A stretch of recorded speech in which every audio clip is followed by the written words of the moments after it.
Olá, estudantes de física! Sejam bem-vindos e bem-vindas à nossa primeira aula de cinemática. Hoje vamos falar sobre alguns conceitos que são importantes para entendermos o assunto.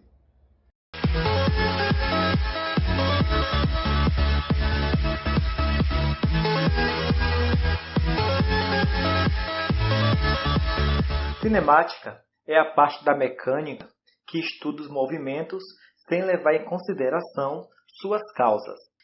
Ela geralmente descreve como a posição, a velocidade e a aceleração variam em função do tempo. É um estudo prévio que serve para formar a base para uma análise mais profunda, algo que vamos ver um pouco mais à frente em dinâmica. A cinemática também é conhecida como cinemática escalar, porque trata de movimentos que já estão pré-determinados, e a melhor forma de descrevê-lo é através de uma escala. Por exemplo, o trem em uma ferrovia, o carro em uma rodovia, são movimentos que acontecem em caminhos que já estão prontos para serem seguidos. Para dar início aos nossos estudos, vamos começar falando sobre referencial. Para descrevermos o movimento de um corpo, é necessário informar onde esse corpo se encontra, onde ele está.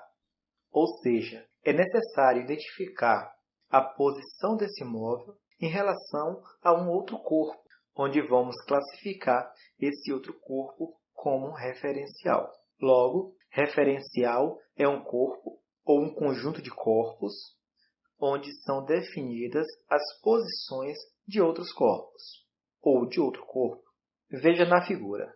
Aqui temos a representação de um móvel ocupando posições diferentes. Então, num primeiro momento, eu tenho o automóvel nesta posição e no segundo momento, eu tenho o automóvel nesta posição. É como se eu tivesse fotografado este automóvel em dois momentos diferentes. Assim eu percebo que este movimento está mudando de posição. Mas está mudando de posição em relação a quem? Neste caso aí, ele está mudando de posição em relação à montanha, em relação ao gerador eólico, em relação ao próprio asfalto. Como ele está no planeta Terra, então é comum adotarmos a Terra como um principal referencial. Então este móvel ele está mudando de posição também e principalmente em relação ao planeta Terra. Nem sempre vamos adotar objetos como ponto de referência. No estudo da física, é mais conveniente adotarmos um sistema de eixos cartesianos ortogonais, ou simplesmente o que chamamos de plano cartesiano. Considere, por exemplo, uma quadra de esportes, onde nela encontra-se uma bola, em uma posição qualquer, e eu preciso determinar a posição dessa bola, ou seja, as coordenadas onde essa bola se encontra em relação à quadra. Pegarei uma trena e vou medir o fundo da quadra, por exemplo, até encontrar a mesma linha da bola. Vamos supor que deu 3 metros. Agora vamos medir a lateral da quadra até encontrar a direção da bola também. Vamos supor que aqui deu 8 metros. Então, podemos dizer que a bola encontra-se a 8 metros do fundo da quadra e a 3 metros da sua lateral esquerda. Se, porém, associarmos a quadra a um sistema de eixos cartesianos, OX, Y, a posição da bola em relação à quadra ficará definida pela abscissa x, que será igual a 3 metros, e pela ordenada y, que será igual a 8 metros. Em mecânica, uma das unidades mais utilizadas para medir a distância é o metro. Isso porque ele faz parte do Sistema Internacional de Unidades, seguido de quilômetro, centímetro e milímetro. Agora é oportuno falarmos um pouco sobre o tempo. Aceitamos o conceito de tempo como se fosse algo que tivesse no nosso DNA. Simplesmente falamos de tempo e você aceita. percebemos o tempo influenciar em muitas coisas. No envelhecimento, nas mudanças dos nossos governantes. Percebemos o tempo até mesmo na mudança de estilos musicais, na tecnologia. E com isso procuramos meios de medir esse tempo. E acabamos medindo o tempo de várias formas. Podemos medir o tempo, por exemplo, contando o número de voltas que a Terra dá em torno do Sol, ou em torno de si mesma. Inventamos o relógio, daí medimos o tempo através da agulha das horas, da agulha dos minutos e da agulha dos segundos.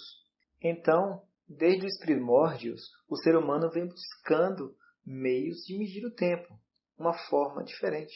Hoje, a unidade oficial de tempo, que faz parte do Sistema Internacional de Unidades, é o segundo. Mas utilizamos outras unidades também. É o caso do minuto. Um minuto é igual a 60 segundos. A hora, uma hora é igual a 3.600 segundos. E o dia, que corresponde a 86.400 segundos. É só multiplicar 24 horas por 3.600 que você vai encontrar esse valor. Instante e intervalo de tempo. Existem dois tipos de perguntas que a resposta recai na grandeza física tempo. A primeira refere-se ao instante. Por exemplo, um ônibus saiu da rodoviária e 20 minutos depois pegou seu primeiro passageiro. Estes 20 minutos correspondem ao primeiro instante, referente ao instante inicial, que foi adotado como zero. O ônibus saiu da rodoviária no instante igual a zero. Aqui vamos chamar de T0, ou T inicial, tempo de origem, o início do estudo do fenômeno. E os 20 minutos correspondem ao primeiro instante referente a este momento inicial. Instante é representado por T minúsculo. Sendo assim, o ônibus partiu da rodoviária no instante inicial, igual a zero, e 20 minutos depois pegou o seu primeiro passageiro, no instante T1, igual a 20 minutos. Agora, se eu pergunto, quanto tempo um passageiro que se localiza na mesma rodovia teve que esperar o ônibus após ele pegar o seu primeiro passageiro? Neste caso, eu estou falando de um segundo instante. É a segunda parada do ônibus. Então, qual foi o tempo que decorreu da primeira parada até a segunda parada? Para esta situação, damos o nome de intervalo de tempo. O intervalo de tempo ele é representado por ΔT. Esse delta que precede o t, ele significa variação. Mas o que é variação? Variação é normalmente algo final menos algo inicial. Logo temos ΔT, que é igual a T2, que é o tempo final, menos T1, que é o tempo inicial. Se o ônibus pegou o primeiro passageiro 20 minutos após ter saído da rodoviária e o segundo passageiro 50 minutos após ter saído da rodoviária, temos então que o instante 2 corresponde a 50 minutos. Então, qual foi o intervalo de tempo entre o instante 1 e o instante 2? Então, temos ΔT igual a 50 minutos, que é o tempo final, menos 20 minutos, que é o tempo da primeira parada, é o tempo inicial. Logo, ΔT é igual a 30 minutos. Logo, o intervalo de tempo entre a primeira parada e a segunda parada corresponde a 30 minutos. Movimento e repouso. O conceito de movimento e repouso é relativo, pois depende de um referencial adotado. Um corpo está em movimento em relação a um dado referencial quando a posição desse corpo sofre variações com o passar do tempo em relação a este referencial. E este mesmo corpo está em repouso em relação ao referencial quando o tempo passa e a posição não sofre variações, continua a mesma. Logo, caro estudante de física, eu pergunto, neste momento você está em repouso ou em movimento? Essa resposta é relativa, pois depende. Mas depende de quem? Depende do referencial. Neste exato momento, você que está aí do outro lado da telinha, você está em repouso.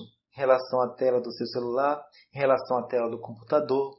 Está em repouso em relação à sua casa, em relação à cadeira que você está sentado, em relação ao ambiente que você está agora. Está em repouso em relação à Terra. Mas por que você está em repouso? Porque a sua posição em relação a esses objetos, em relação a essas referências que foram citadas, não sofre variações com o passar do tempo. A sua posição continua a mesma. Porém, você está em movimento em relação ao carro que passa próximo de você neste momento. Você está em movimento em relação a uma pessoa andando. Você está em movimento em relação ao sol. Isso porque, com o passar do tempo, a sua posição em relação a essas citadas referências sofre variações com o passar do tempo. Em resumo, para você estar em movimento em relação ao dado referencial, a sua posição tem que mudar em relação a esse referencial. E para estar em repouso, a sua posição tem que permanecer a mesma. Então, com estas observações, você pode estar em movimento em relação a um referencial e em repouso em relação a outro referencial.